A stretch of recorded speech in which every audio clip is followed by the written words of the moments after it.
Hey, how's it going? I'm Jeff Gibbard, and I'm a professional speaker, and I run a company called Super Impactful that has a number of other arms about it. But my big deal is I'm trying to change the world in a variety of different ways. Hey, everybody, I'm Robbie Samuels. I'm a multi passionate entrepreneur. I support people through hosting virtual events and working with speakers around that. And I also help entrepreneurs launch their business books.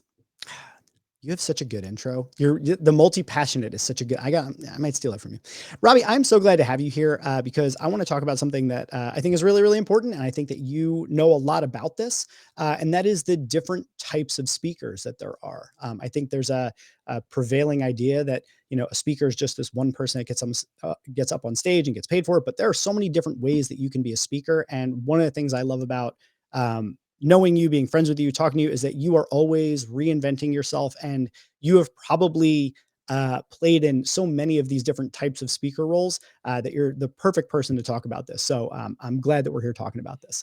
Appreciate it. Let's dive right in. So let's start out.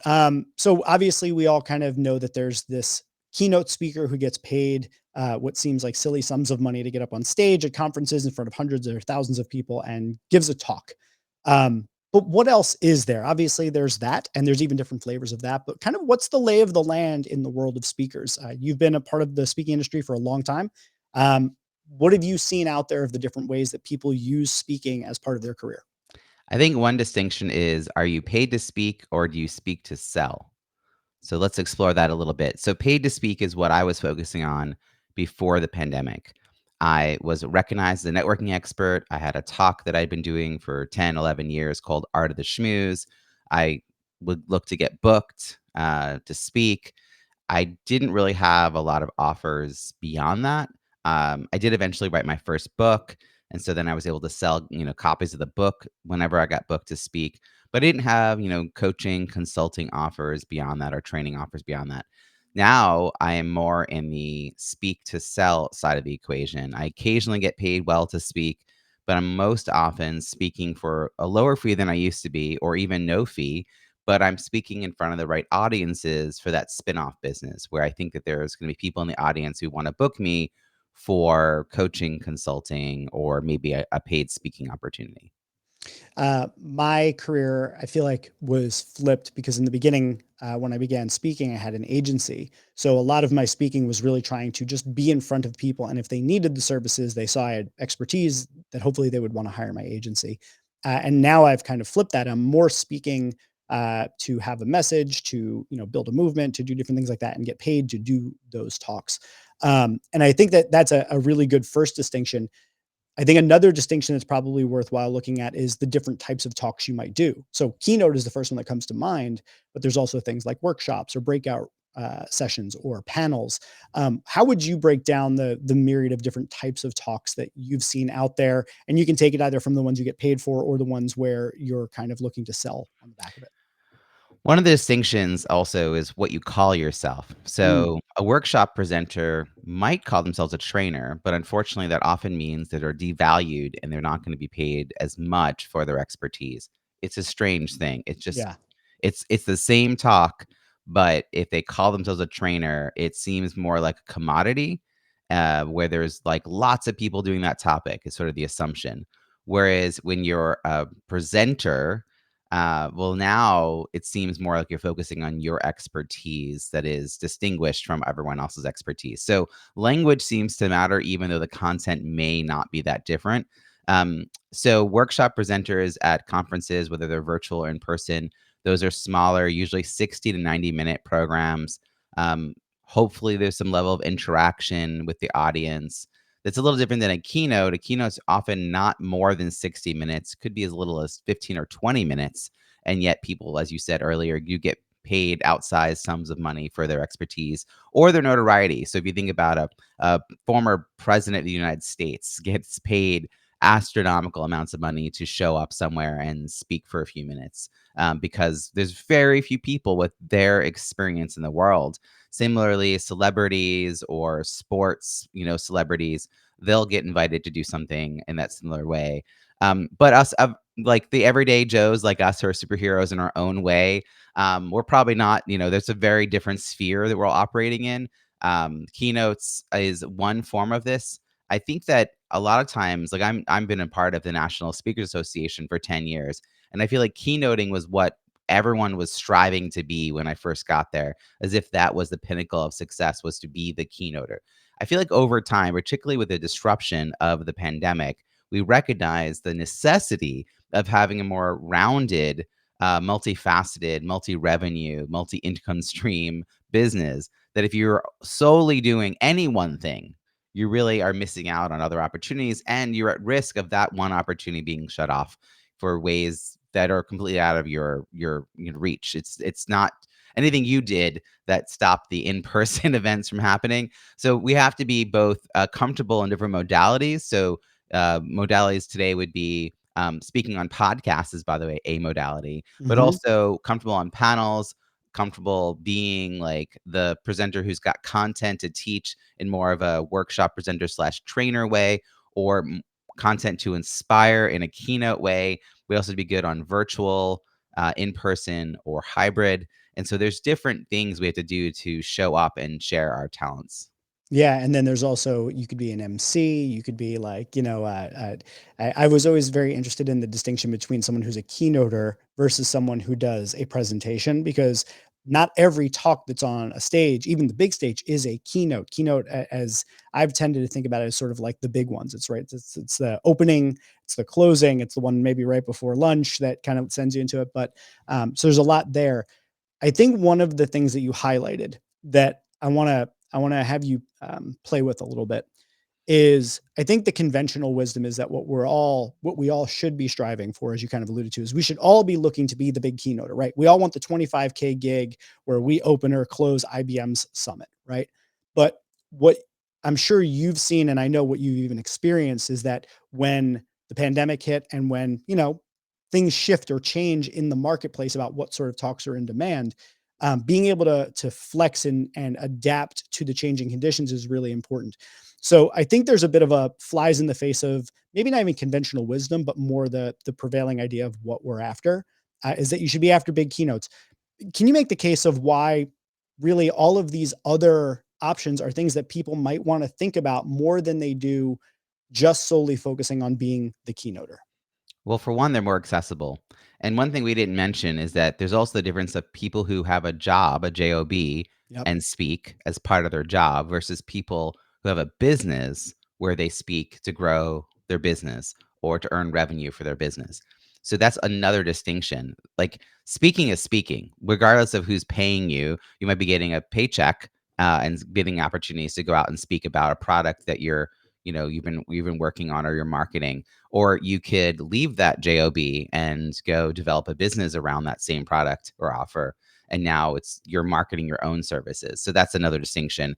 I do think that it's easier to get into all the other forms, practicing through podcasting or pro bono talks for your Rotary or local chamber. Like, I think it's all stage time. It's one of the things we recognize, is that we improve with stage time.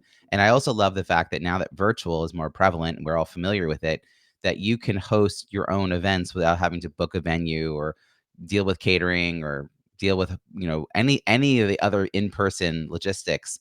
That you can create your own stages to practice, and so you could be hosting master classes or workshops or whatever you decide to call it. Just please don't call it a webinar.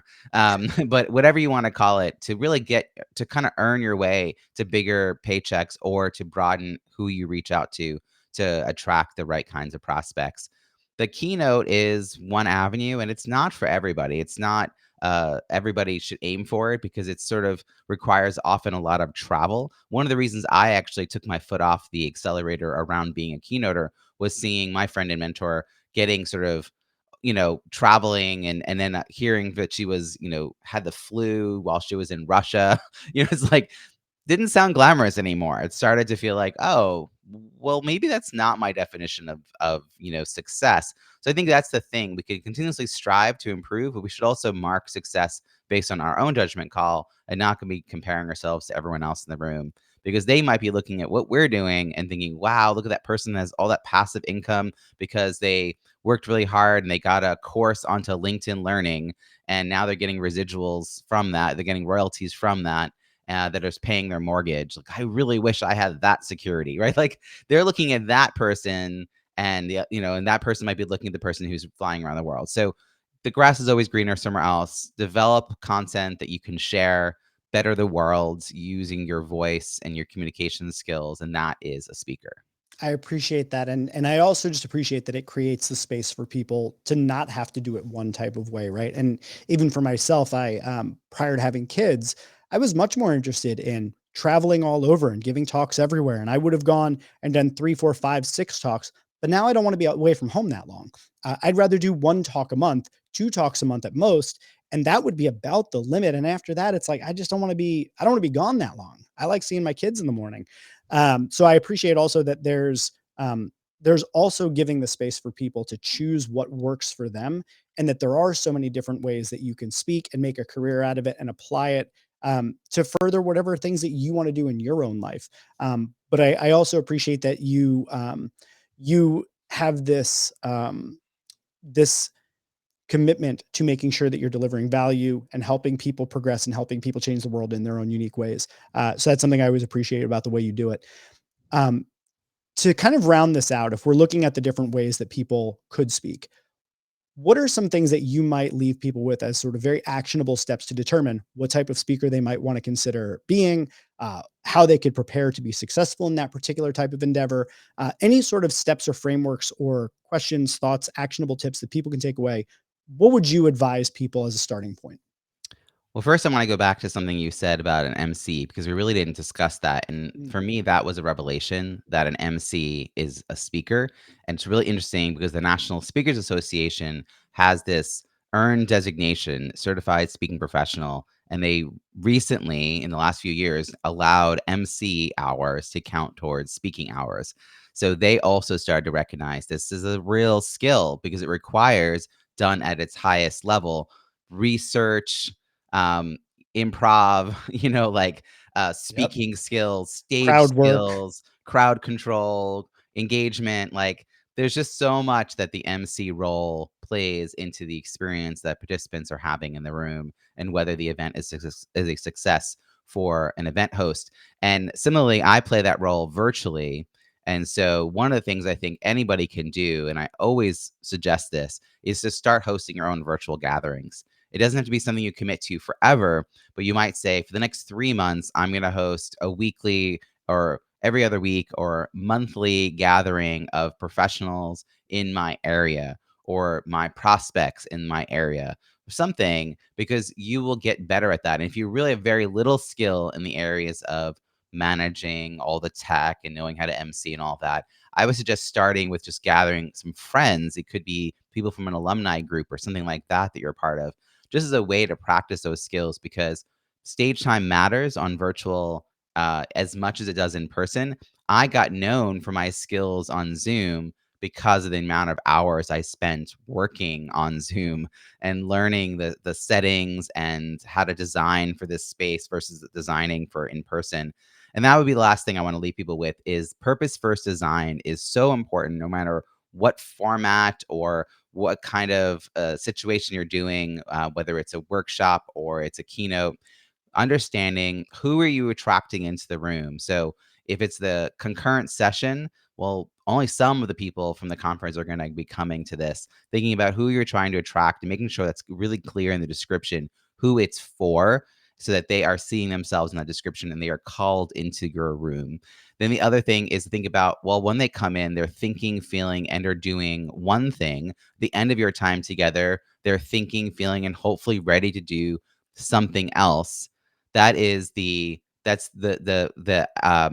transformation, and really what that leads you to are the objectives. So understanding that you're designing to help people move to specific objectives around how they're thinking, feeling, and or doing something will help you decide what exercises to include or not include, what technology to bring in or not bring in, how to facilitate the space, how to use the space.